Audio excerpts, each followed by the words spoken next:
merci d'avoir accepté notre invitation pour notre média Logos. Et aujourd'hui, avec vous, pendant presque 1 heure 30, nous allons démarrer ce premier hors-série concernant les religions et la place que les religions ont avec l'État. Dans cet entretien, nous allons échanger sur la religion chrétienne, la place de la religion chrétienne en lien avec l'État. Et avant de lancer les premières questions, les premiers échanges, frère Paul-Adrien, est-ce que vous pouvez vous présenter à ceux qui nous écoutent en quelques mots? Donc, je suis le frère Paul-Adrien d'Ardemar, je suis prêtre catholique depuis 7 ans et je suis aussi religieux, disons moine pour faire simple, donc pauvreté, chasteté, obéissance. Donc, ça veut dire que je suis frère et père, donc catholique.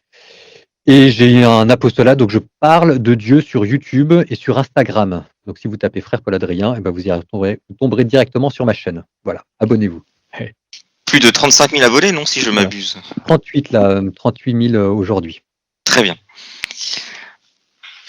Donc c'est parfait. Alors je commence d'abord donc pour ceux qui nous écoutent par un petit avertissement, on va dire on a bien conscience évidemment que vous êtes donc de confession catholique et donc que le catholicisme ne concerne pas l'ensemble du christianisme, il y a également les orthodoxes et les protestants par exemple. Et donc voilà, dans cet entretien, je précise, on tâchera donc d'aborder la question du christianisme dans sa globalité, sans trop se focaliser sur le catholicisme, mais voilà, si jamais on dit des choses qui pourraient faire bondir au plafond nos auditeurs orthodoxes ou protestants, ils seront libres de nous signaler après en espace commentaire. Alors, cette semaine, c'est la semaine pour l'unité des chrétiens. Donc ça tombe bien, ça marche bien, et on fera attention à ce que tout le monde essaye de s'y retrouver, oui, puisse s'y retrouver. Eh ben c'est parfait, c'est parfait. On va donc sans plus tarder commencer à rentrer dans le vif du sujet. Tout d'abord, bon, voilà, l'Église catholique, ça a une longue histoire avec la France. Ça a longtemps été une religion d'État sous l'Ancien Régime et même après. Et donc voilà, depuis cette fameuse loi de 1905, on va dire que l'Église et l'État ont pris des chemins un peu différents. Quelle est aujourd'hui, selon vous, frère Paul-Adrien, la place de l'Église catholique dans une société qui s'est progressivement sécularisée? Qui s'est progressivement sécularisée et dans lequel il y a de plus en plus de religions dans leur diversité. Et on va y revenir d'ailleurs. La place qu'occupe la religion chrétienne et plus particulièrement la religion catholique, c'est qu'en fait, en France, nous sommes la plus ancienne communauté. Nous sommes historiquement la religion qui est là depuis quasiment 2000 ans en France. Et donc, il y a quand même une sorte de mémoire de la France, de l'histoire de la France, de l'Église qui a marqué dans un sens comme dans l'autre cette histoire, et qui fait que pour le meilleur et pour le pire, la religion catholique reste en France une sorte de référence. Et que bien souvent des questions que l'on pose sur l'Église et l'État, sur la science et la foi, tout ce que vous voulez comme type de questions, une des premières références, un des premiers interlocuteurs sera le catholicisme. Et je pense que voilà, historiquement, ça fait des chrétiens la plus vieille communauté qui existe en France. Est-ce que vous diriez qu'aujourd'hui, la pratique religieuse, donc vraiment strictement la pratique religieuse au-delà de la culture, est à un niveau, on va dire, qui était comparable au siècle dernier, ou qu'elle a petit à petit quand même perdu un peu de son influence? Non, d'un point de vue cultuel, on est historiquement bas. Alors, ça dépend ce que vous mettez par cultuellement, mais en gros, normalement, un chrétien pratiquant, c'est quelqu'un qui va à la messe ou qui va au culte le dimanche, tous les dimanches. Bon, si jamais on regarde de manière un peu plus large, chez les catholiques, c'est quelqu'un qui va aller à la messe à Noël et à Pâques. Selon les pourcentages, ça varie. Chrétien catholique messalisant, qui va à la messe tous les dimanches, on est, entre les sondages, on est entre 1 et 5%. Ce qui est historiquement bas. Normalement, on devrait être, si on compare aux pays où il y a autant de catholiques, je pense qu'on devrait normalement tripler le nombre de catholiques qui vont à la messe. Ça veut dire qu'il y a une spécificité de l'Église catholique en France, c'est-à-dire que dans tout le monde, on fait partie des pays catholiques où les catholiques vont le moins à la messe. Donc, et du coup, est-ce que vous diriez qu'on peut toujours qualifier la France de pays catholique, comme vous le dites, comme vous comme vous le dites, pardon, excusez-moi. Ou alors, est-ce que ce recul de la pratique religieuse permet quand même d'émettre quelques réserves à ce sujet?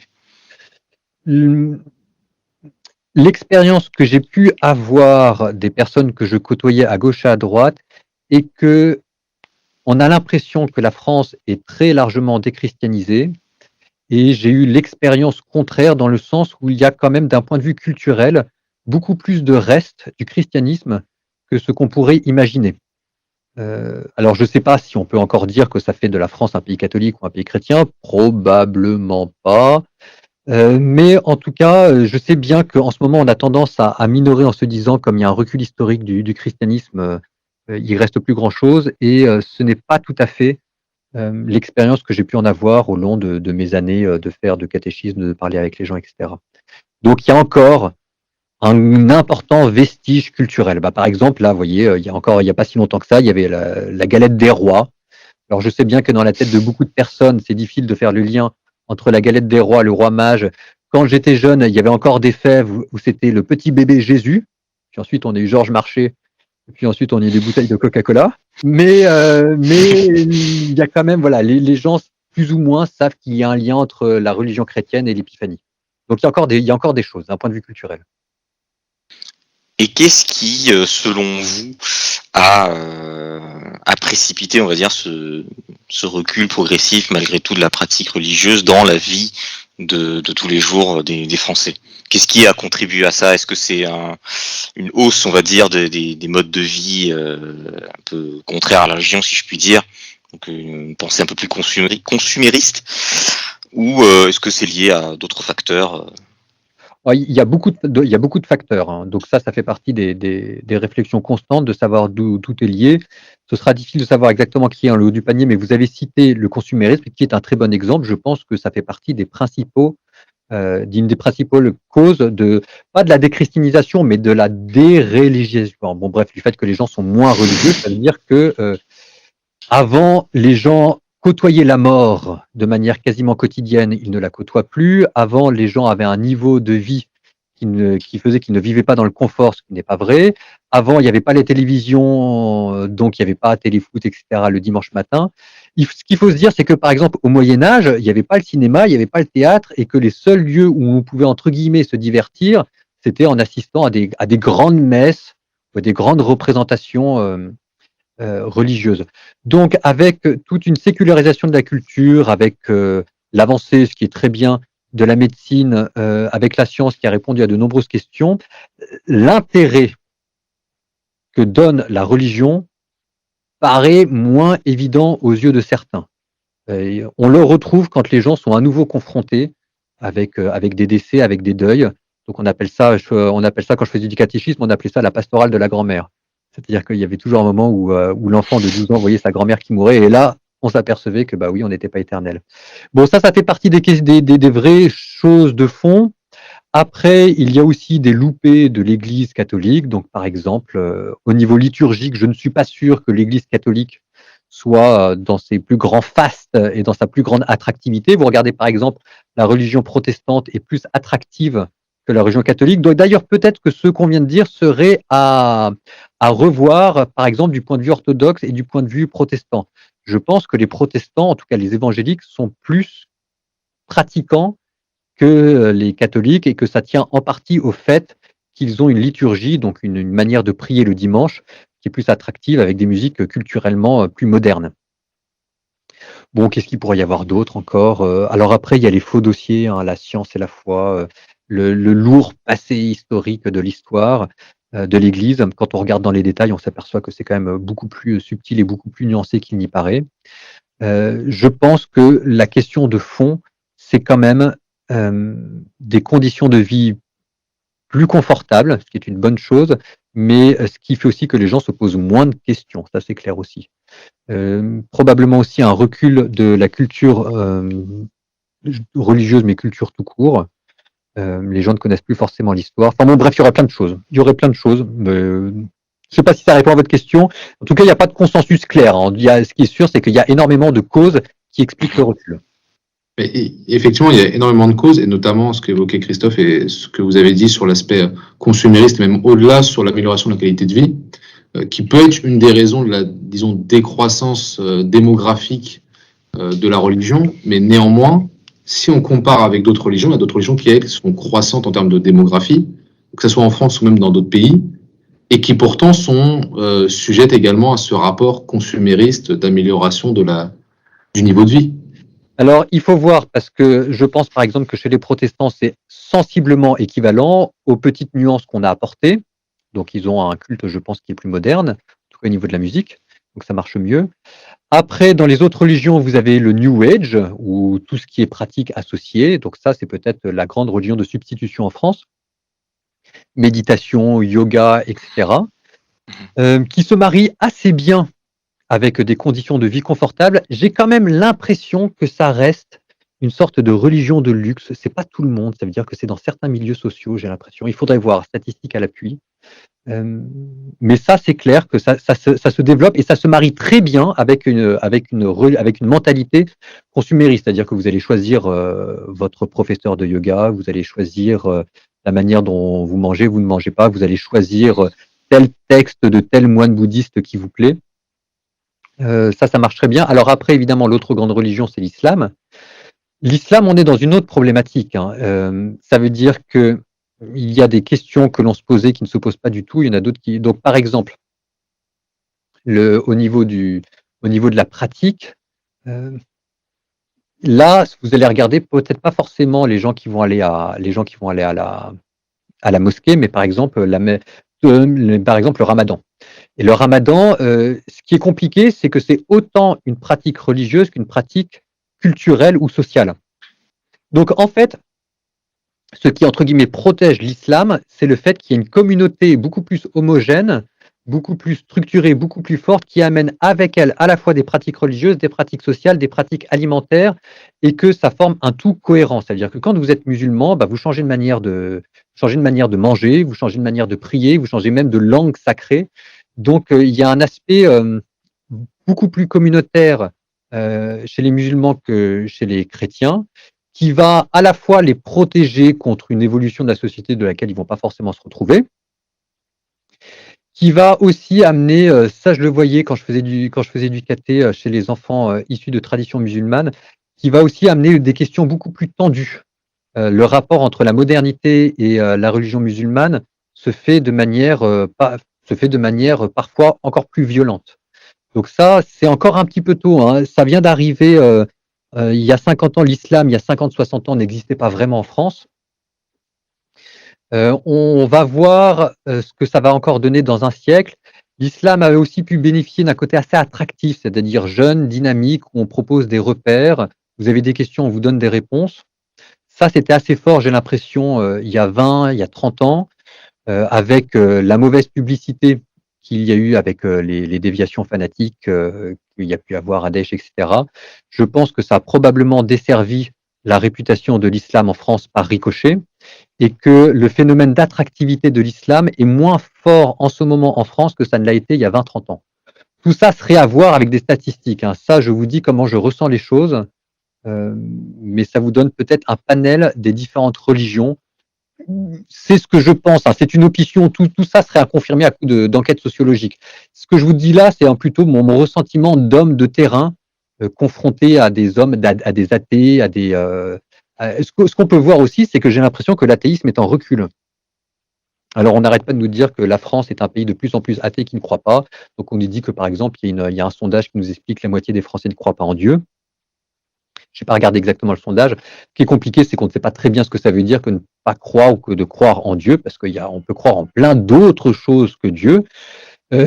L'impression que j'en ai toujours en homme de terrain, confronté pas mal au monde de la jeunesse, des étudiants, je regarde Netflix, etc. J'ai plutôt l'impression d'une sorte de recul de l'athéisme historique, au sens nihiliste, que ça devient difficile de trouver des vrais nihilistes, que ce qui est en train d'arriver, c'est une sorte de zone un peu floue entre des gens agnostiques, donc qui ne savent pas, qui ne sont pas forcément anti, mais simplement qui ne savent pas ou qui pensent qu'on ne peut pas savoir, et puis ce qu'on va appeler une sorte de retour un peu d'une culture païenne. Vous avez notamment ça dans Netflix avec beaucoup de séries qui parlent de sorcellerie, de séries d'heroic fantasy, etc.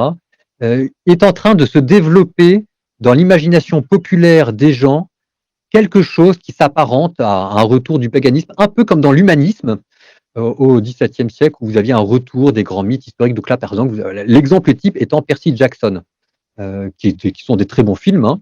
Même si jamais j'en ai lu aucun ou j'en ai vu aucun, j'ai vu mes nièces qui les lisaient, ça avait l'air d'être très bien. Mais c'est intéressant de voir aussi ce qu'on vous disait, toute cette sorte de religion, de culture religieuse, une nouvelle culture religieuse qui est en train d'apparaître beaucoup plus floue, beaucoup plus païenne et beaucoup plus différente. Par exemple, Netflix, c'est hallucinant. Vous allez sur Netflix, on voit que ça progresse. Vous regardez des épisodes comme The Witcher, ça c'est vraiment l'exemple type. The Witcher, c'est fascinant de déconstruire ça d'un point de vue religieux, quoi. Est-ce que cela, du coup, vous pensez que ça dénote finalement, face à cette sécularisation, mine de rien, d'une certaine recherche de spiritualité, alors qui peut être alternative au Dieu traditionnel qu'il y a pu y avoir par le passé, mais d'une recherche d'une autre forme de spiritualité quelque part. Donc vous parlez tout à l'heure de tout ce qui était méditation, inspiration asiatique, et là de tous les éléments que vous venez de citer dans la pop culture actuelle. Est-ce que finalement c'est pas une chose positive pour l'avenir de la spiritualité, ou est-ce que pour vous c'est quelque chose qui tend à corrompre finalement l'esprit de ce que doit être la spiritualité? En tout cas, pour moi, c'est certainement pas une surprise. Ça veut dire que c'était quelque chose que l'on avait prévu depuis. Alors moi, je suis pas aussi vieux que ça, mais c'est quelque chose que l'on avait prévu dans l'Église depuis 50 ans. C'est-à-dire que la nature a horreur du vide et que des gens qui ne croient en rien, c'est extrêmement rare. Et je suis pas sûr qu'il y en ait vraiment des masses. Donc, le fait que les gens se posent des questions, veulent des réponses et vont finir par y en trouver, me paraît non seulement tout à fait normal, mais aussi tout à fait sain. Ce qui est assez étonnant, c'est de voir l'aspect hétéroclite. On pioche à gauche et à droite et sans véritable effort pour essayer de voir ce qui pourrait être vrai, ce qui pourrait être faux, ce qui pourrait être juste. Il n'y a pas d'effort de rigueur. Donc c'est peut-être là où il y a quand même quelque chose qui, moi, à titre chrétien, me chagrine. C'est-à-dire qu'il n'y a pas de véritable, je pense, d'effort, de rigueur intellectuelle, voire même de spiritualité. C'est-à-dire qu'entre quelqu'un qui va faire du yoga le vendredi soir en faisant 3 postures pour décompresser de son boulot, et puis un moine chrétien qui va faire ses 3 heures de prière par jour en jeûnant 3 jours par semaine, je veux dire, on n'est pas dans le même univers. Mais en tout cas, vous parliez de chance. Alors, je sais, en tout cas, je trouve que c'est normal, naturel, prévisible, de manière aussi étonnante, mais ça va dans votre sens. En ce moment, l'Église catholique, on a parlé d'un recul historique, en plus, avec toutes les histoires qu'il y a eu l'année dernière autour du rapport de la SIAZ, on ne peut pas vraiment dire que le catholicisme soit d'une forme olympique. Et pourtant, j'ai par semaine 3 personnes qui me disent qu'ils veulent se convertir au catholicisme. Donc, ce qui n'était pas le cas il y a 30 ans. Il y a 20, il y a 30 ans, je ne voyais personne demander à devenir chrétien. J'ai vu au contraire tous mes amis perdre leur foi. Et là, en fait, alors c'est peut-être marginal, mais quand même, il y a un changement de balance. Ce que je constate aussi, c'est que les gens sont quand même pas mal déstabilisés et pas mal malheureux, quoi qu'on en dise. Vous regardez en ce moment, il y a plus d'1 personne sur 2 dont le mariage est parti en divorce. La consommation d'antidépresseurs, alors j'ai l'impression de jouer au vieux curé con qui fait ça. Mais quand même, il y a une consommation d'antidépresseurs qui devrait nous inquiéter. Il y a un recul statistique à l'appui du QI. Donc les gens lisent moins, les gens se posent plus de questions, les gens ne sont pas forcément en termes de bonheur, ils recherchent la liberté, enfin bon bref. Donc il y a une sorte de fébrilité, il y a peut-être, oui, il y a une sorte de fébrilité, d'inquiétude spirituelle qui commence à devenir importante. On va voir comment ça évolue. Une des questions qui va se passer, c'est est-ce que ça va se porter sur le niveau politique ou est-ce que ça va rester sur le niveau religieux? Pour ça, l'avenir le dira. Quand vous citez Aristote et que vous dites la nature a horreur du vide, la question que je me pose, c'est est-ce que ce n'est pas une remarque, disons, non pas de chrétien, mais carrément de croyant, dans le sens où le sens de la vie pour un croyant se manifeste à travers Dieu, quand le sens de la vie, disons, d'un non-croyant, lui, va se manifester par ce qui se trouve sur Terre, par le système dans lequel il existe, lui, et un système dans lequel, lui, il trouve du sens. Vous voyez, en fait, est-ce qu'en fait, la nécessité de penser par Dieu n'est pas une nécessité de croyant, alors que le non-croyant, n'ayant pas l'habitude, l'éducation, je dirais même, la culture de penser par Dieu, fait qu'il n'a pas cette nécessité de voir par lui et qu'il trouve intérêt au sens de sa propre vie par le système dans lequel il vit? Euh, Quand je dis croire, c'est pas forcément en Dieu. Je pense que ça veut au moins dire croire en quelque chose de plus grand que soi. Alors après, peut-être que c'est le système, même si jamais ou l'État. Peut-être effectivement que c'est une remarque de chrétiens qui cherchent à voir Dieu un peu trop vite partout. Et que peut-être que les gens ne se posent pas. Mais on peut aussi déplacer la question et se dire que les gens, il y aura toujours un besoin naturel que les gens auront de rêver. Euh, d'avoir une vie qui les fasse rêver. Ça, vous voyez, c'est extrêmement large, hein. C'est vraiment, on sait même pas si on est déjà en train de parler de Dieu ou pas. Et ce qui se passe aujourd'hui, c'est que on vit dans un monde avec une imagination qui est gonflée aux hormones comme jamais aucun siècle n'a vécu dans l'imagination. Enfin, il y a des écrans partout, il y a des films partout. C'est pas du tout pour critiquer parce que moi j'aime beaucoup, mais en tout cas, ce qui est sûr, c'est qu'il y a un besoin dans l'homme moderne du XXIe siècle de rêver beaucoup plus marqué qu'avant. Alors ça se traduit par la consommation de films, par tout ce que vous voulez, et ça fait pas encore tout à fait le lien avec ce qui se reste dans la vie. Donc il y a un aspect assez schizophrénique, mais quand même, je pense que là-dedans, c'est assez symptomatique ou assez significatif d'une recherche de sens qui n'arrive pas à trouver des réponses dans le système actuel. Pour l'instant, ça se réfugie, je vous dis, dans un monde imaginaire. Et je vous dis, même là, les choses commencent à devenir plus floues entre la vie réelle et la vie. Enfin, je vous dis, pour moi, le lieu d'expérimentation de tout ça, c'est Netflix. Et c'est hallucinant de voir à quel point Netflix, de plus en plus, brouille les pistes. Et avec toujours cette idée de faire rêver les gens. Les gens ont besoin d'avoir, de vivre ailleurs parce que ils ont une vie. Enfin voilà. Ça, je m'exprime mal, mais si vous voulez, le mot de croyance, de foi, etc., qui pose peut-être tout de suite la question de la vérité, et peut-être pas ce qui est au fond du problème, c'est peut-être plutôt la question du rêve, et d'avoir une vie qui soit belle, qu'on a envie de vivre, en vivant des émotions, en vivant des aventures. Et c'est pas dit que la vie moderne actuelle arrive à combler dans la vie réelle un homme de ce point de vue-là. Là, j'ai des doutes.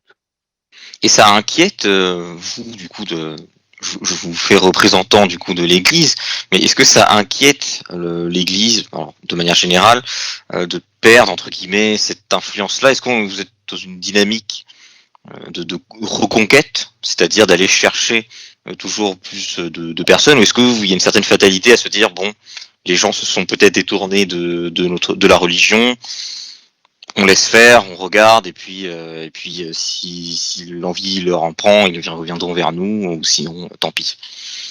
Il y a certainement un peu des deux. Alors plutôt que le mot de reconquête, le mot phare, c'est le mot d'évangélisation. C'est toujours cette idée que c'est dommage que les gens quittent l'Église et que c'est pas ce qu'on leur souhaite, c'est pas ce que nous leur souhaitons, et on espère qu'ils seraient plus heureux à l'intérieur qu'à l'extérieur. Donc il y aura constamment, mais ce sera par charité, la volonté de leur faire redécouvrir l'Évangile, qui pour le coup, on parlait de rêve tout à l'heure, est capable de faire rêver un homme. Il y a aussi un peu de fatalité, dans le sens où on voit bien la marée qui descend et que ça sert à rien de se battre contre la marée. Est-ce qu'un jour il y aura une inversion de marée? Est-ce que la montée remontera? L'avenir le dira. On ne sait pas. La perspective chrétienne n'est pas de chercher du pouvoir ou de remplir les églises. La perspective chrétienne est de servir, d'aimer son prochain. Et la conviction chrétienne, quand même de base, c'est qu'on est plus heureux en étant chrétien qu'en ne l'étant pas. Et donc de ce point de vue-là, c'est censé prendre aux tripes, en tout cas moi c'est ce qui se passe, de voir que les gens, c'est dommage quoi. C'est dommage, et puis de voir son prochain malheureux. Et les gens ça me frappe de voir les gens malheureux, hein. On n'en a peut-être pas forcément compte, mais à force d'entendre les gens pleurer, de sécher des larmes, de voir des mariages qui ratent, de voir des histoires de sensés partir à gauche et à droite, de voir les gamins de 17 ans. On a des gamins qui partent en dépression en 6e. Ça n'existait pas avant. Donc j'en suis venu à voilà. Alors je parle au nom de l'Église, donc j'en sais rien. Mais il y a quand même cette conviction qu'il y a une recherche, il y a une possibilité d'être heureux pour de bonnes raisons à la poursuite de ce qui est juste, bon et noble dans l'Église, et qui normalement, alors on parle de salut. Normalement, ça remet les gens d'équerre, ça remet le droit dans leurs bottes. Et donc ça, c'est au fond de la perspective chrétienne. Et quand on voit les gens s'éloigner, on se dit, bah, c'est quand même dommage pour eux parce que c'est dommage. C'est dommage, c'est triste. Voilà, c'est triste. Quelque part, l'enseignement de l'Église et non pas le bénéfice, il y a un côté presque utilitariste quand c'est pas l'objet de mon propos, mais le bénéfice en fait par le message qu'apporte la religion, en fait permet aux individus de trouver un sens et d'éviter quelque part une dépression qui est grandissante et qui va de corrélation, enfin plutôt à l'inverse, une décorrélation entre l'augmentation des situations de dépression avec la diminution de la croyance religieuse. C'est Oui. ce que vous dites. D'accord. Très Oui, bien. ça je pense. Si vous voulez, je pense que la foi rend l'homme plus fort et que et ça donne des moyens supplémentaires. Ça veut dire que quand vous avez une vie de merde et que vous êtes croyant, vous êtes capable de faire un signe de croix et de pleurer dans les bras de quelqu'un. Et que Dieu est là et qu'il vous écoute. Et ben ça, je dis pas que je suis devenu chrétien pour ça. Je suis devenu chrétien parce que je crois que c'est vrai. Je crois que Dieu existe d'un point de vue intellectuel, donc j'ai pas d'abord cherché une sorte de confident, etc. Mais quand même, je vois les bienfaits, donc ce qu'on appelle les bienfaits sociaux qu'une religion peut apporter. Bah ça, c'est quand même évident, quoi. J'aimerais revenir sur ce que vous avez dit tout à l'heure sur le fait que la religion chrétienne en France est quelque part un peu réservée à une classe sociale. Et vous n'avez pas nommé cette classe sociale, c'est une classe sociale inférieure ou supérieure, mais je pense que nous serons d'accord sur le constat. Et un autre constat que je fais personnellement, c'est que... Alors, juste là-dessus, c'est bien de Allez-y. préciser que c'est peut-être plus vrai pour le catholicisme que pour le protestantisme. D'accord. Le catholicisme est plutôt, c'est plutôt les milieux maintenant sociologiquement middle class qui tirant vers le haut classique. Oui, oui. Voilà. Avec quand même, alors, vous voyez, par exemple, je suis à Évry, il y a énormément de personnes issues de l'immigration. Donc là, par exemple, le dimanche à la messe, je cherche les blancs et les seuls blancs qu'il y a à la messe, ce sont les prêtres. Mais ce qui est vrai, c'est que les protestants sont probablement, eux, encore plus issus de l'immigration. D'accord. D'accord. Ben, en fait, la remarque que je voulais faire, c'est que l'on soit croyant ou non croyant, tous, lorsque l'on fait face à des difficultés de la vie, que ce soit pour des raisons économiques, familiales, peu importe, beaucoup s'en remettent à Dieu. Je pense que de nombreux non-croyants ont déjà fait, lorsqu'ils ont fait face à des difficultés importantes, une prière. Une prière qu'ils ont fait par opportunisme, pour demander justement de l'aide. Et les difficultés, pour en revenir justement à un sujet sociologique et notamment économique, ce sont donc les classes populaires qui subissent ces difficultés-là. Les classes populaires qui subissent donc qui subissent les effets sociologiques des effets économiques. Et pourtant, vous l'avez dit il y a quelques instants, dans la religion catholique, ce sont les classes supérieures, les classes moyennes supérieures qui sont majoritaires en termes de représentation. Donc en fait, les personnes qui subissent le plus de difficultés de la vie sont bizarrement les personnes les moins croyantes en France ou qui sont le moins proches de la religion catholique, parce que vous avez nuancé avec la religion protestante. Comment vous l'expliquez, ce paradoxe? Parce que là, vous parlez de difficultés économiques. Je suis pas sûr que je suis pas sûr que ce soit principalement là où les gens soient malheureux. Moi, ce qui me frappe, c'est pas tellement la misère économique. Il y en a, on se bat, mais il y a quand même un niveau, même dans les classes inférieures, au XXIe siècle, qui n'est pas comparable avec ce qu'il y avait il y a 2-3 siècles. C'est une pauvreté relative, on essaye d'aller vers le haut, etc., mais quand même, il y a la sécurité sociale, etc., etc. Ce qui me frappe, c'est la misère affective, c'est la misère conjugale, c'est l'incapacité à arriver à faire le deuil de quelqu'un. Ce qui me frappe, c'est la difficulté que les gens ont de faire le bien et le mal, qui est une sorte de gouffre d'énergie où on se pose des questions jour après jour. Et on va appeler ça des difficultés philosophiques existentielles. Je pense que ça, c'est beaucoup plus difficile à vivre et que ça colle plus difficile que les difficultés économiques. Et de ce point de vue-là, je suis pas du tout sûr que ce soit les classes populaires qui écopent le plus. J'ai plutôt l'impression que c'est assez homogène quand vous regardez. Et je pense, c'est ce que je vous dis, moi, ce qui me frappe, c'est d'abord la misère familiale. Et ça, c'est partout. Ça, c'est partout. Et à mon avis, il est principalement là le lieu de souffrance principal en France. On n'en parle pas beaucoup, mais il est là. Pour en dire deux mots, effectivement, la remarque que je vous ai faite, c'est peut-être une remarque de non-croyants, pour revenir justement à cette opposition croyant-non-croyant, dans le sens où, pour une personne non-croyante, on va avoir une espèce de rationalité de la vie qui sera liée encore une fois au système. Et donc tout de suite, sur le sujet du système, je vous rapporte un enjeu économique. Alors que vous, dans votre approche sur les difficultés personnelles que l'on peut rencontrer, il y a quelque chose de spirituel. Et effectivement, qu'on soit croyant ou non croyant, des difficultés au-delà de l'aspect spirituel, mais des difficultés affectives, on les vit tous. Mais effectivement, c'est comment dire, j'ai du mal à aller au bout de ce que je veux dire, mais c'est en fait c'est une dénotation entre, je trouve, c'est vraiment une opposition de pensée et de schéma qu'il peut y avoir entre un croyant et un non-croyant sur la volonté d'avoir une sorte de rationalisme économique, de rationalisme d'État, de système de vie, mais construite par l'homme, et une rationalité de pensée qui serait davantage liée à un sujet spirituel. Bah, du coup, on va passer à l'autre grand thème finalement de cette série d'entretiens, qui est celui de la politique. Alors, la politique, je vais pas vous demander pour qui vous votez, mais plutôt du principe de cohabitation, on va dire, entre le pouvoir religieux et le pouvoir politique. Alors, on l'a dit en début d'entretien, la religion chrétienne catholique plutôt, a fortement été imbriquée avec le pouvoir politique pendant de nombreuses années en France. Aujourd'hui, le catholicisme est encore un État, si on peut considérer ainsi avec le Vatican, même si avec une influence moindre. Vous, aujourd'hui, donc en tant que catholique en France, en République française, laïque, séparée de l'Église depuis plus d'un siècle maintenant, quelle serait votre définition du principe de laïcité ?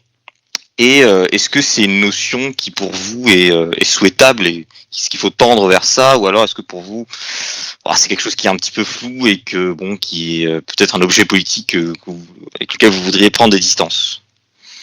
Moi, je prends des distances.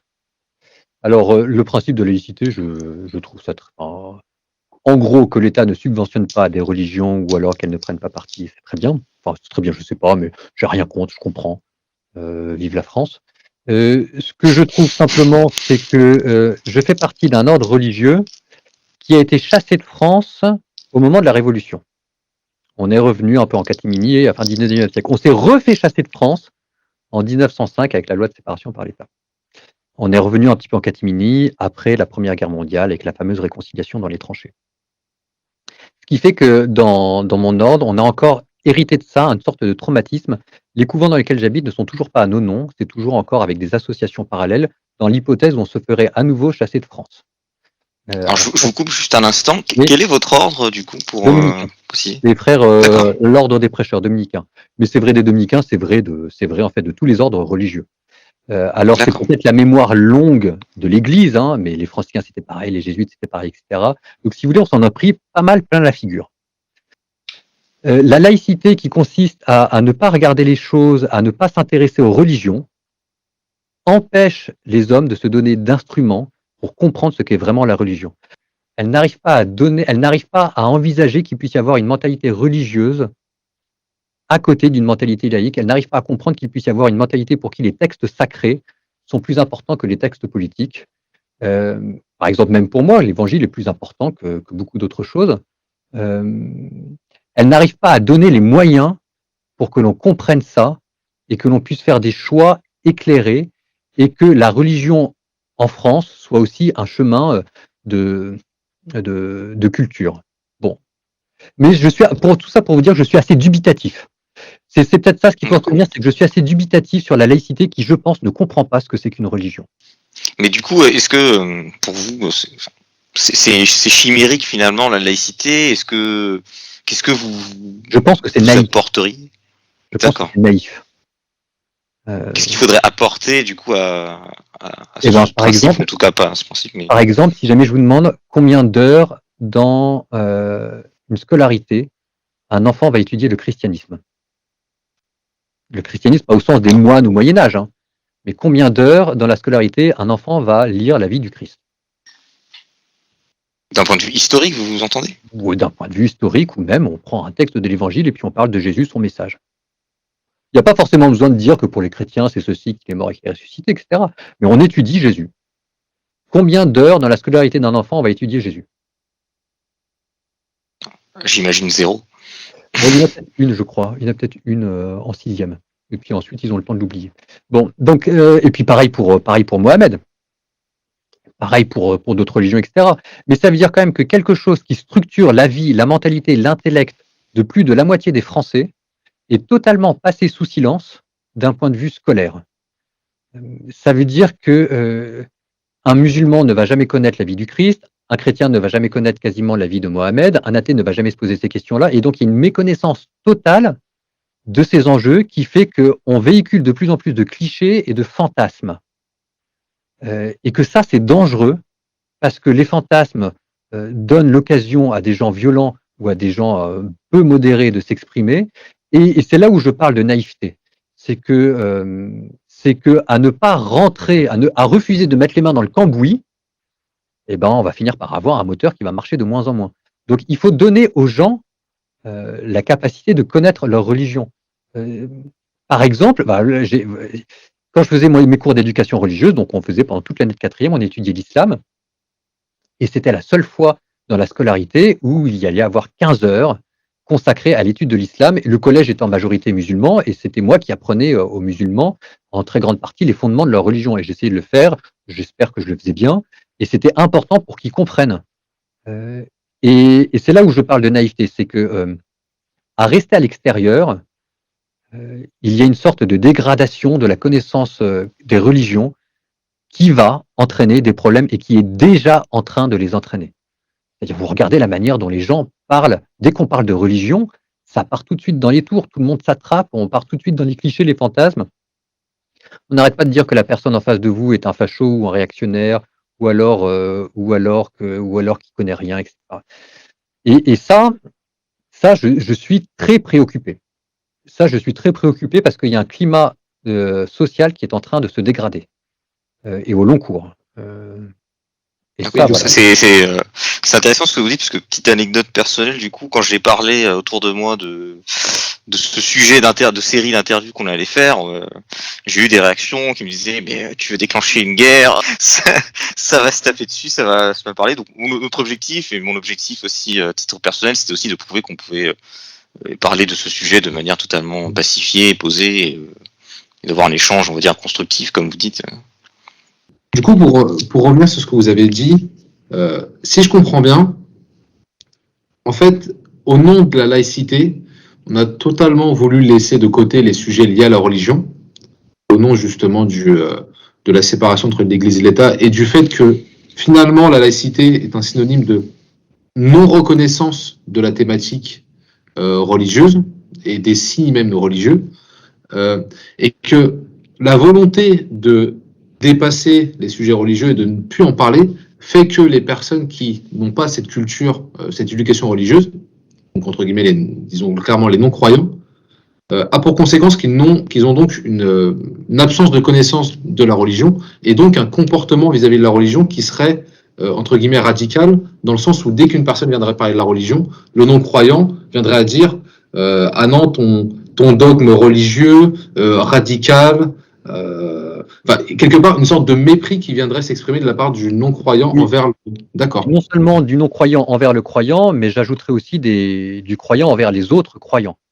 Oui, parce que du coup, effectivement, quand je parlais de non-éducation à la religion, c'est effectivement les personnes de telle religion ne vont pas avoir un enseignement de l'autre religion et donc vont avoir ce même et je pense même que d'ailleurs il y aurait un mépris qui serait équivalent, voire supérieur, parce qu'il y aurait une espèce de concurrence entre les croyances, alors que l'athée, quelque part, se moque totalement. Il y a un déni d'importance, entre guillemets, du sujet religieux, et donc une importance. Alors que les croyants des autres religions viendraient à se faire concurrence, à se dire non, ma religion dit ça, la tienne dit ça, c'est la mienne qui a raison, etc., etc.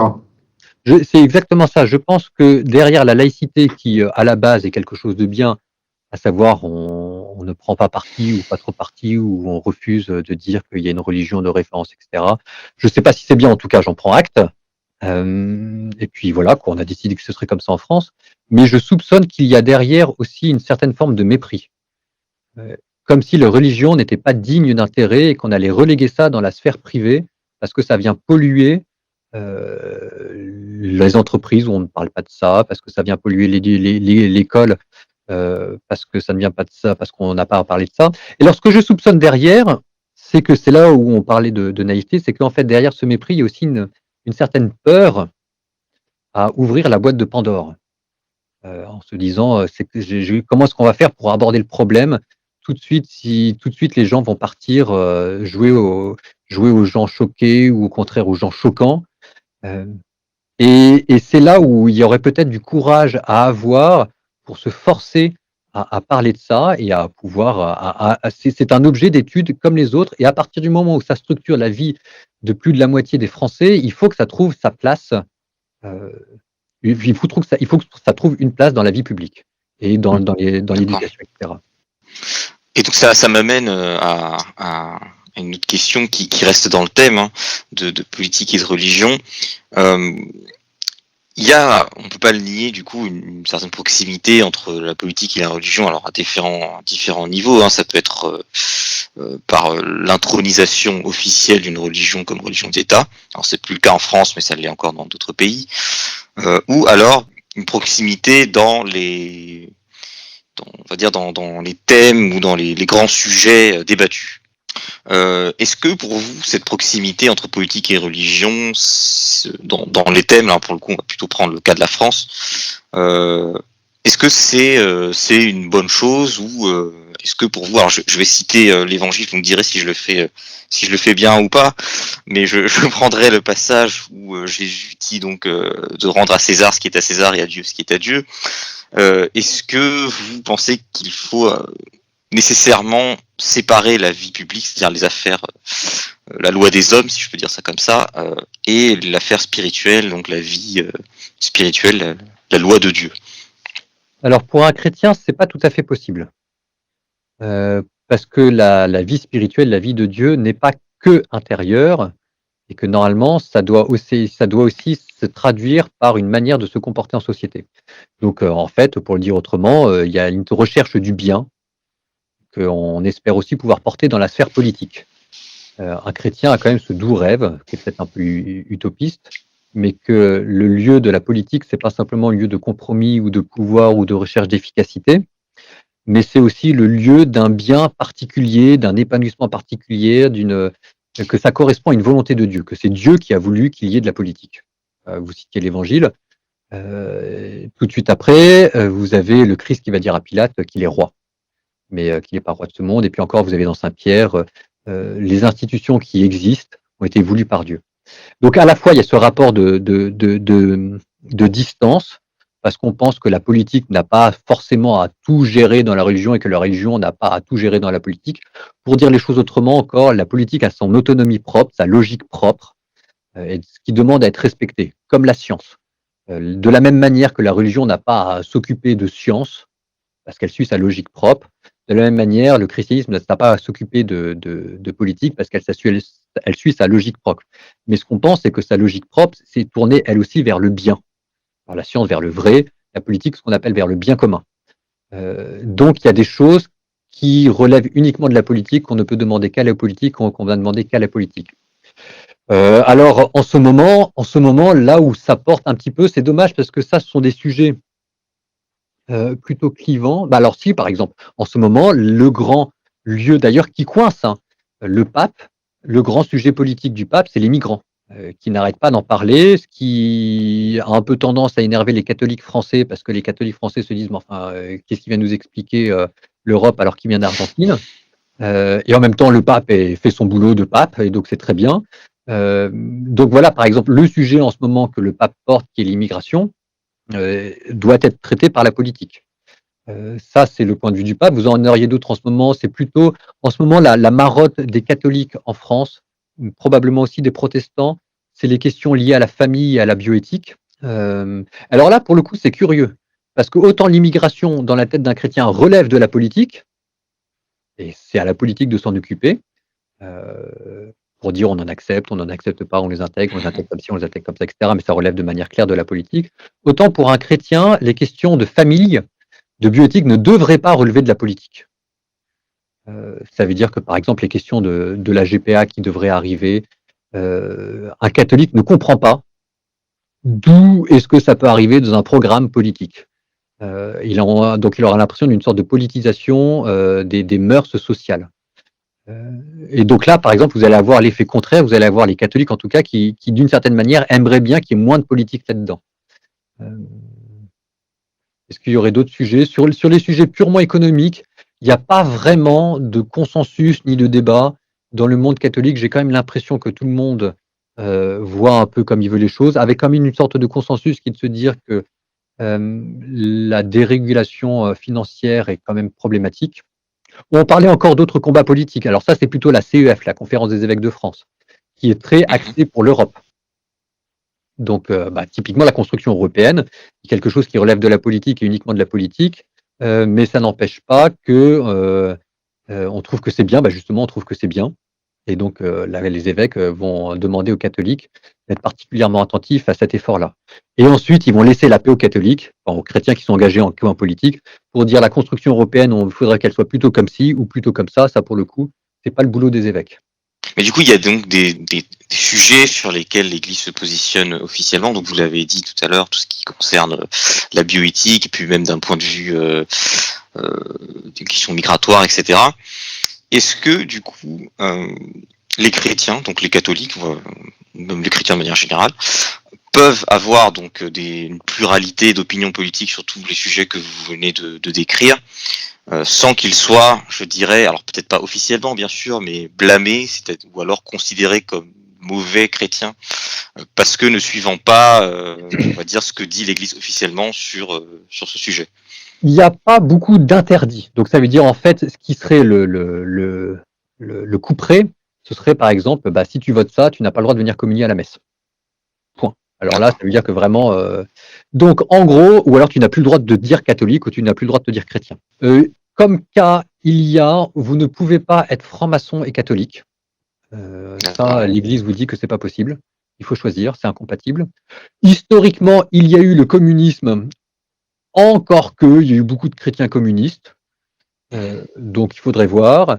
L'extrême droite est très mal vue du point de vue des évêques, mais quelqu'un qui va voter extrême droite ne se verra pas refuser la communion, parce que manifestement les évêques ne poussent pas du tout dans ce sens-là, mais voilà. Qu'est-ce qu'il pourrait y avoir d'autre?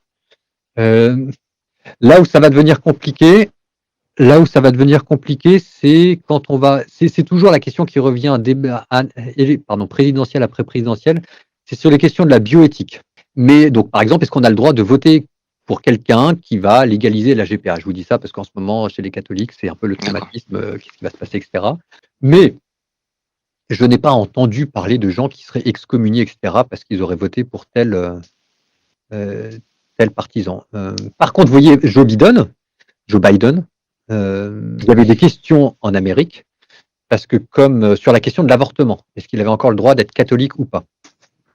Alors d'une certaine manière, les questions ne se posent pas en France, parce qu'on n'a pas de catholiques aussi haut placés, j'ai l'impression. Mais si on avait un président catholique qui légalisait la GPA, voilà, toujours pour reprendre, là probablement que les évêques prendraient position de manière officielle pour dire non, ça c'est pas possible et puis tu n'es plus catholique. Mais c'est peu probable que ça arrive. Pour aller donc, avec tout ça, est-ce que... pardon, excuse-moi, vas-y Pierre. Vas-y Christophe, vas-y. Non, j'allais dire du coup, est-ce qu'avec tous ces éléments, on pourrait, de manière un peu triviale, situer le christianisme, même le catholicisme, un peu politiquement? Est-ce que on pourrait le placer finalement sur un échiquier politique ou pas? Est-ce que c'est pas possible parce qu'il y a trop de problèmes différents? En fait, non. Non. Parce qu'on a l'impression que, alors typiquement, on va avoir l'impression avec tout ce que je vous dis sur la GPA, etc., que ça classe plutôt le catholicisme à droite. Mais en fait, vous avez aussi plein de catholiques de gauche. Donc par exemple, tous ceux pour qui l'immigration est importante, eux vont se retrouver plutôt à gauche. Et il y en a au moins autant. Et puis ensuite, vous avez ceux qui vont être contre l'immigration et contre la GPA et ceux qui vont être pour l'immigration et pour la GPA. Enfin bref, c'est un joyeux bazar. Donc en fait, c'est très difficile de classer malgré les premières impressions.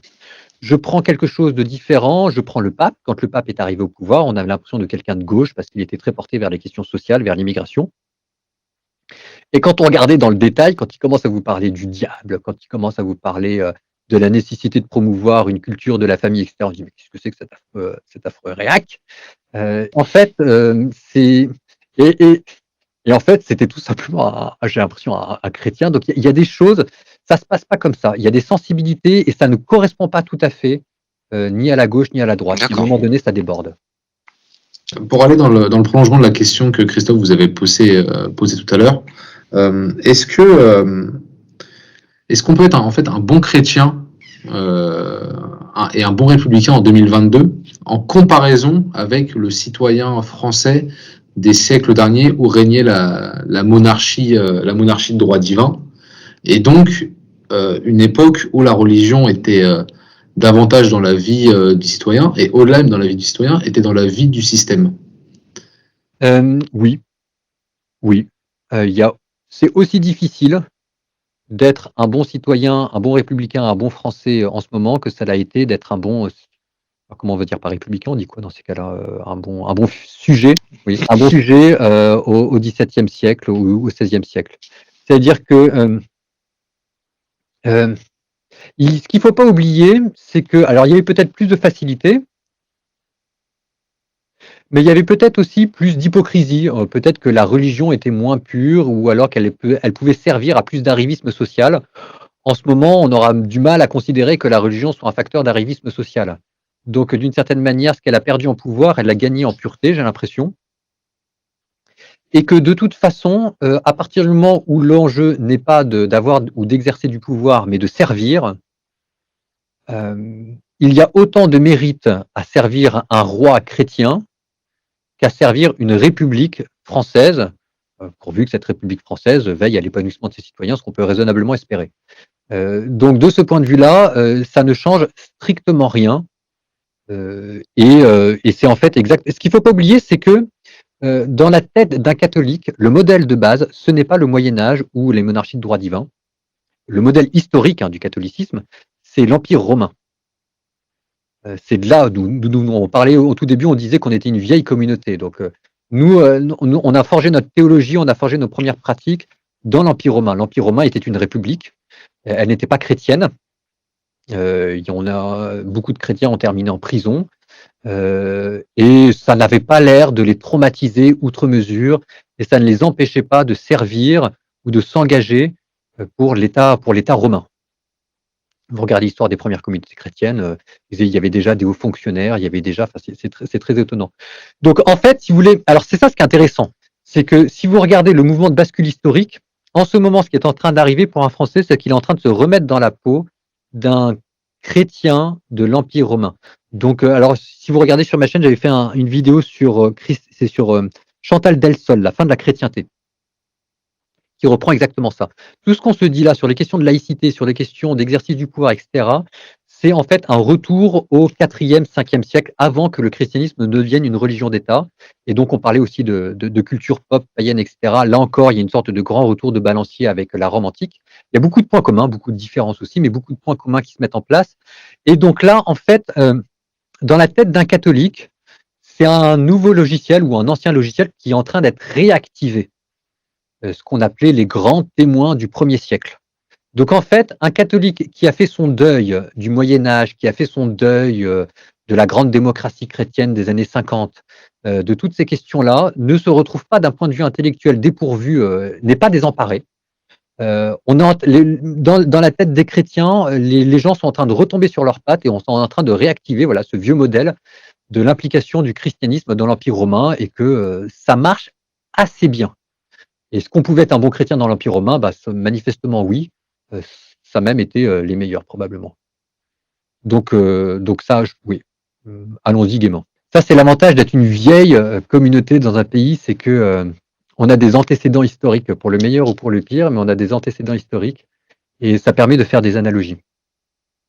C'est-à-dire la situation qui arrive actuellement, passé le choc des années 70-80, alors 70 le choc, les années 90, ça continue de prendre de l'ampleur, les années 90 on commence à digérer. Bon, bah maintenant les choses sont en train d'être digérées. D'un point de vue intellectuel, les choses sont en train de se stabiliser. À la fois, il y a beaucoup d'amertume chez beaucoup de chrétiens qui ont le sentiment d'être déclassés et d'être abandonnés, d'avoir énormément contribué au pays et puis de ne pas avoir de la reconnaissance de la part d'État. Donc, il y a encore beaucoup d'amertume. Beaucoup aussi de défaitisme parce qu'il y a beaucoup de combats politiques que les chrétiens choisissent. Et en gros, hein, tous les combats sociaux que les chrétiens ont choisis depuis 30 ans, ça n'a pas marché. Le mariage homosexuel, puis tout ce qui va, enfin, on parlait du début et la fin de vie, etc. Donc, je vous parlais d'amertume et un peu de tristesse ou de défaitisme, voilà. Mais ça, c'était le temps, je pense, de digérer l'évolution de la société et on est en train de s'apercevoir que les choses sont en train de se stabiliser vers quelque chose que l'on a déjà connu en fait, avec beaucoup de différences, encore une fois. Là, je parle des points communs, mais beaucoup de différences. Et donc là, en fait, c'est le modèle de l'Empire antique qui est en train de revenir en force. Ça m'amène finalement à notre dernier grande thématique, mais non des moindres, c'est celle de la coexistence avec la cohabitation ou de la coexistence avec les autres religions en France. Alors aujourd'hui, donc monothéisme abrahamique ou non, ça peut être aussi les religions orientales. Je vais vous poser cette question. Je la poserai pas forcément de la même manière avec toutes les autres religions, étant donné que le christianisme a une place à part avec l'histoire de France. On en parlait tout au long de cette émission, en tant qu'ancienne religion d'État, du coup. Comment est-ce que vous, du coup, en tant que chrétien, dans votre vie d'homme d'église, vous abordez cette coexistence avec la religion et comment est-ce que vous la manifestez de manière concrète ou non, et est-ce qu'on peut dire aujourd'hui qu'il existe un dialogue interreligieux aujourd'hui en France, et cela serait-il souhaitable ou non? Alors, il faut voir, parce que c'est extrêmement vaste, hein, et que le dialogue interreligieux doit se décliner en autant de religions qu'il y a de dialogue interreligieux. Par exemple, dans le dialogue entre les chrétiens, en gros, avec les protestants de souche, luthéro-calvinistes, etc., il y a un bon dialogue, mais ils sont en train d'être moins représentatifs face à la vague évangélique qui arrive, venue d'Amérique. Et là, pour le coup, le dialogue, on va dire, est un peu plus musclé, parce qu'en gros, les évangéliques pensent que les catholiques sont idolâtres, païens, hérétiques, etc. Donc là, typiquement, le dialogue interreligieux va consister à essayer de calmer les ardeurs des uns et des autres. Donc là, je pense qu'on en a pour 50, 70 ans, un siècle à essayer de se découvrir, de cohabiter, etc. ensemble. Mais je suppose que ça va se faire tranquillement. Je vois pas pourquoi ça se ferait. Enfin, je veux dire, ça se passe déjà très bien en Amérique, donc ça va arriver en France. Il y a probablement une sorte de rodage à faire. Pour les dialogues avec les athées, c'est pas une religion, mais quand même, est-ce qu'il y en a? Oui. Il y a plutôt des grands débats intellectuels. Je ne sais pas si ça sert à grand chose, mais il y a toujours. C'est intéressant parce que c'est pas un débat populaire. C'est un débat d'intellectuels ou de non intellectuels. Mais je sais pas, ça n'a pas beaucoup d'écho dans les religions, dans les classes, enfin dans la vie de tous les jours des gens de tous les jours. Vous allez avoir des grands noms, hein. Onfray, mais j'ai l'impression que concrètement ça échappe quand même. En fait, ça intéresse les gens militants, mais tout le monde n'est pas forcément militant. Bon. Le dialogue avec les religions, on va dire, issues de l'Asie, de l'Asie. Il n'y a pas vraiment de dialogue parce qu'il n'y en a pas vraiment besoin. Comment je pourrais vous dire ça? C'est assez apaisé. J'ai énormément de frères, par exemple, qui prenaient des cours de yoga ou alors qui ont étudié le bouddhisme ou alors qui sont allés faire un séjour à gauche ou à droite ou je sais pas quoi. Donc il y a un dialogue si vous voulez, mais il n'a pas besoin d'être thématisé, il n'a pas besoin d'être organisé, il n'a pas besoin d'être promu parce que il n'y a pas de voilà, enfin, je sais pas. Bon, ça marche. Il n'y a pas de concurrence. Il n'y a pas de concurrence. Oui, oui, par exemple, un bouddhiste ne se positionne pas en concurrent par rapport à un chrétien. Pour le coup, c'est peut-être plutôt un chrétien qui aurait tendance à se positionner en concurrent vis-à-vis du bouddhisme. Mais un bouddhiste, vous lui dites que vous êtes chrétien, il vous dit bon bah très bien, sois un bon chrétien et puis voilà.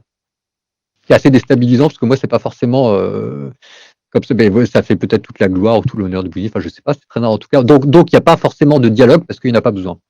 Avec l'islam, il y a un dialogue officiel, euh, mais il est officiel. Ça veut dire que j'ai pas l'impression que dans la vie courante, etc., il y ait beaucoup de dialogue. Alors concrètement, là, ça va se passer ça va se décliner en deux thèmes. Dans la vie courante, les gens sont pas là pour se chercher des noises.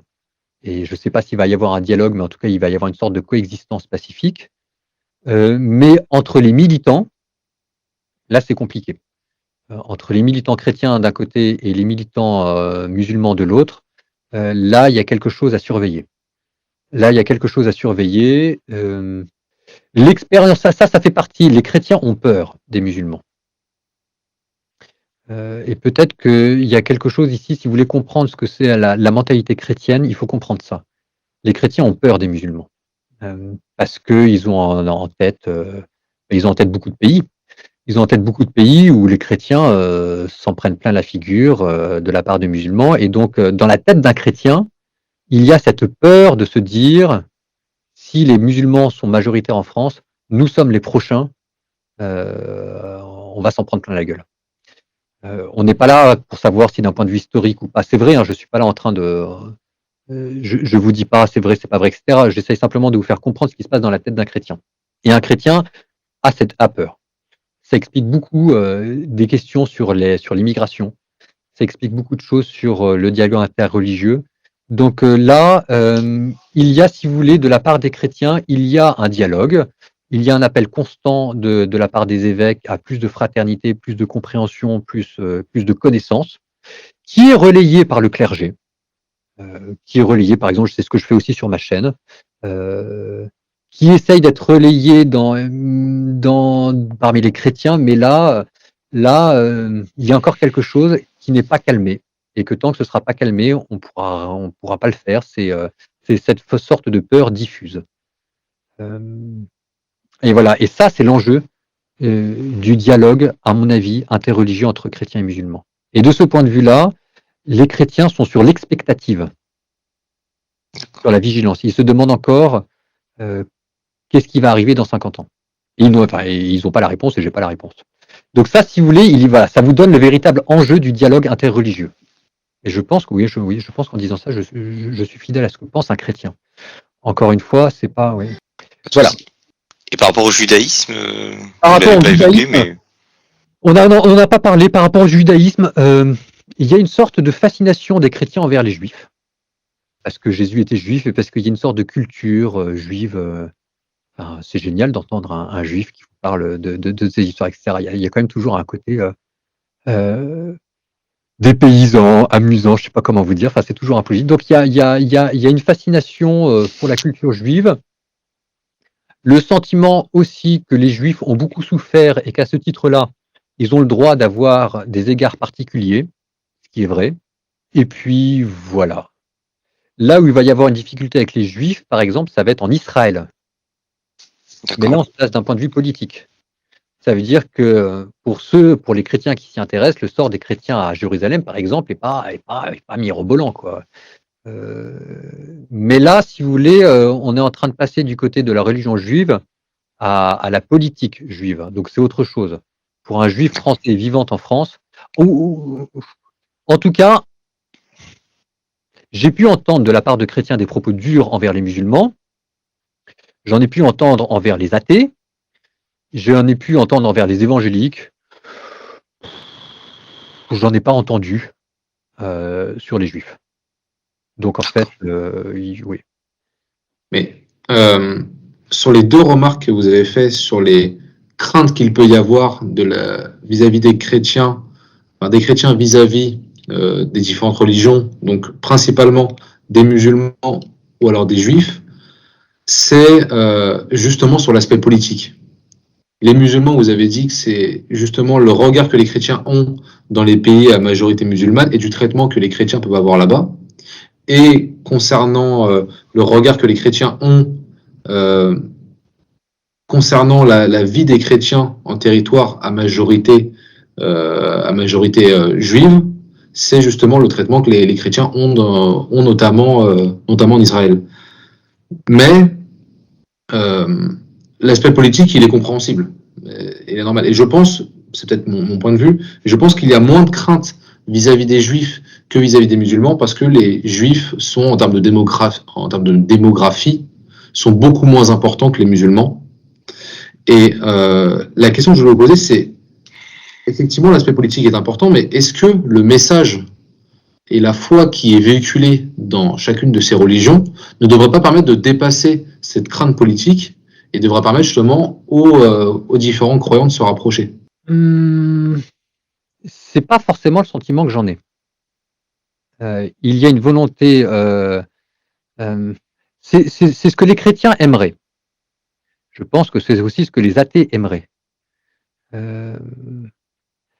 Mais je sais pas si les musulmans, alors là je parle de l'islam, peut-être, dans les milieux populaires, etc.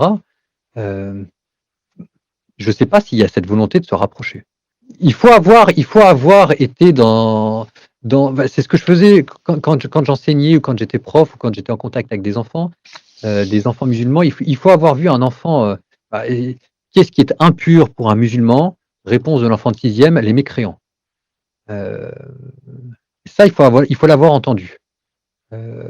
Alors, c'est pas tous les musulmans, je sais même pas si c'est la majorité, c'est certainement pas la majorité. Je sais même pas si c'est l'islam, le Coran, etc. J'en sais rien. Je sais pas si c'est vrai, c'est faux. Je sais pas si c'est juste ou pas juste de le dire ça. Mais quelque part, si je peux juste vous couper et reprendre sur ce que vous avez dit tout à l'heure concernant le sujet de la laïcité, c'est peut-être aussi dû à une non-connaissance de la religion et même des croyants eux-mêmes sur leur propre religion. Parce que si l'on prend l'exemple, alors là, allons dans l'extrême et prenons l'exemple d'islamistes qui s'engagent en faveur de l'État islamique. On a des personnes qui se sont engagées et qui, selon toute vraisemblance et compte tenu de ce qui a été trouvé, la connaissance de la religion musulmane de la part de ces personnes qui se sont engagées en faveur de l'État islamique était parfois très faible ou orientée vers une certaine idée de la religion qui va minimiser, voire caricaturer totalement la religion. Donc on est encore une fois sur ce côté non-connaissance de la religion qui fait qu'il y a ces dérives extrémistes. Et pour reprendre ce que vous avez dit sur le cas de l'élève en 6e qui a dit j'ai oublié votre... Qu'est-ce qui est impur pour un musulman? Voilà. Je m'attendais à ce qu'on dise le cochon. C'était donc le mécréant. Quelle est la culture de et la connaissance de la religion de cet élève, qui est sûrement donc croyant? Quelle est la connaissance, lui, de la religion? S'il y avait eu quelque part, alors voilà, pour reprendre votre idée, m'accaparer votre idée, s'il y avait eu un enseignement, non pas religieux, mais du message qui est véhiculé dans les différentes religions, il y aurait peut-être une mise en avant davantage de cette image de paix qu'on peut retrouver dans l'islam, qu'on peut retrouver dans le christianisme, et qui ferait ou surtout qui offrirait à cet enfant et à un ensemble d'individus une connaissance de sa religion, une connaissance de l'ensemble des religions, et surtout un enseignement du respect de l'autre, avant tout. Eh bien ça, je suis tout à fait d'accord avec vous, et c'est pour ça que je faisais de l'éducation religieuse et qu'on rebossait l'islam. Pour justement essayer de dépasser les préjugés, les caricatures, et puis... mais ça veut dire que c'est exactement ce que vous dites. Il faut y aller. Il ne faut pas laisser ça à des gens dont on ne connaît pas la formation, dont on ne sait pas d'où ils viennent, et dont on ne sait pas ce qu'ils disent. Ça veut dire que dans toutes les religions, vous avez la sorte de prédication officielle, populaire, la sorte de prédication officielle, et puis une forme de prédication populaire. Et que généralement, la prédication populaire échappe au radar, parce qu'elle est moins visible, elle est plus diffuse, et c'est vrai pour toutes les religions. Là, voilà, dans le christianisme, je vois bien que les personnes que les gens écoutent ne sont pas forcément les gens dont les évêques parlent. Il y a deux sortes de catégories de prédicateurs différents. Et que pour l'instant, la prédication populaire échappe au radar. Et que là, il y aurait une question de formation, etc. Maintenant, si vous voulez, ce que vous dirait un chrétien, c'est qu'il ne demande qu'à être convaincu qu'en développant ce qu'il y a de meilleur dans les religions à gauche et à droite, on obtiendra ce qu'il y a de meilleur, et puis la forme de coexistence pacifique. Et que de toute façon, de toute façon, c'est évident qu'il faut le faire. Et puis d'une certaine manière, c'est évident qu'on ne peut faire que cela. C'est-à-dire que le boulot des hommes, c'est de tirer le meilleur de leur propre tradition et que voilà, quoi. C'est pas sujet à débat. Point à la ligne, il faut leur donner les moyens, il faut le faire. Et un chrétien espère qu'on le fera et espère que ça suffira à le rassurer. Il ne demande que ça. Mais ça, il le dira après. Une fois que ce sera fait. Wait and see. Christophe, est-ce que tu as une question? Non, écoute, je pense que c'était une magnifique façon de conclure tout cet entretien. Je pense qu'on va se diriger du coup vers la fin. Sauf si tu avais quelque chose à dire, Pierrick, non? Pas de question. Non, on peut simplement vous remercier, frère Paul Adrien, pour cet entretien Merci très beaucoup, ouais. intéressant. Je vous remercie beaucoup.